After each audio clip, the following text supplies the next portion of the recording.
price points, but what if you were told no to your dream of surgery because of your lifestyle or habits? Now, it's part of a controversial policy in the UK by a local health committee that states access to routine or non-urgent surgery will be banned for those who smoke or are obese until the patient improves their health.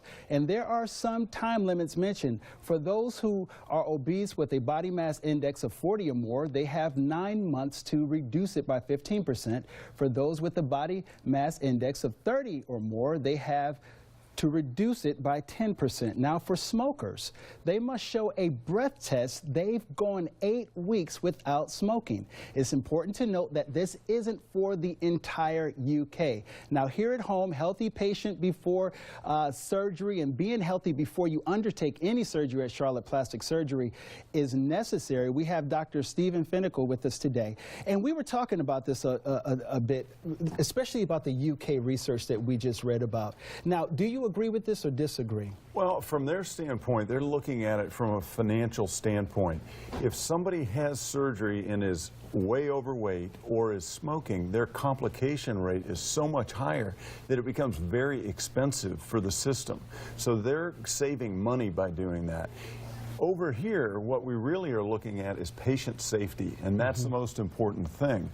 We ask people to stop smoking. We ask people to get to an ideal body weight before they have an elective surgery, because not only do we not want the complications, but we want the safety of not having the complications.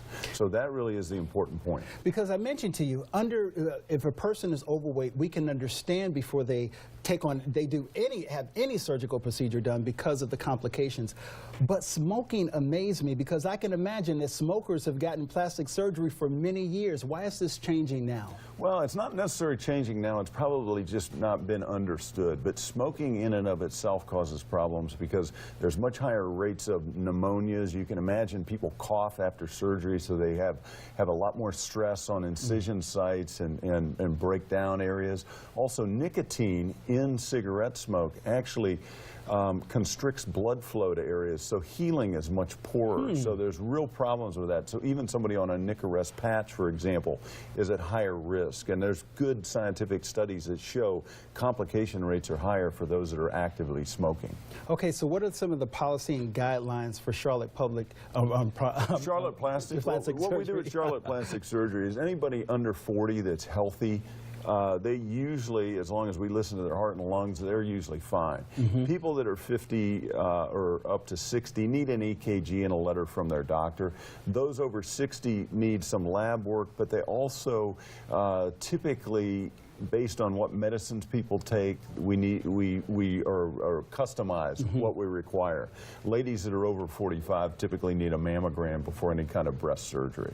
But those kind of things are really for patient safety. Routinely, we'll ask people to stop taking aspirin, ibuprofen, Motrin, any of those kind of medications that will thin the blood for about 2 weeks before surgery. The single most important thing that anyone can do is not have anything to eat or drink after midnight the night before surgery. If they come into a surgical procedure with an empty stomach, there's literally half the risk of the anesthetic is just taken off the table by having an empty stomach. So, and really quickly, what are some of the timelines from procedure to healing that a patient can expect? Well, most things can heal up in a long weekend. I mean, you know, if you think about routine incisions, just the healing process, depending on what's being done, the aches and pains last longer. Most people recover within a 3-day to 1 week period and then get back to normal activity, depending on what they have done, over a period of usually a month to 6 weeks. So the recovery, as long as you're healthy, can be very controlled. Dr. Finical, you're the expert. Well, there's a lot of great information on our website. It's www.charlotteplasticsurgery.com. All right. Well, thank you for the information. Thank you. Coming up, a change in Red Robin's policy is making it interesting, especially for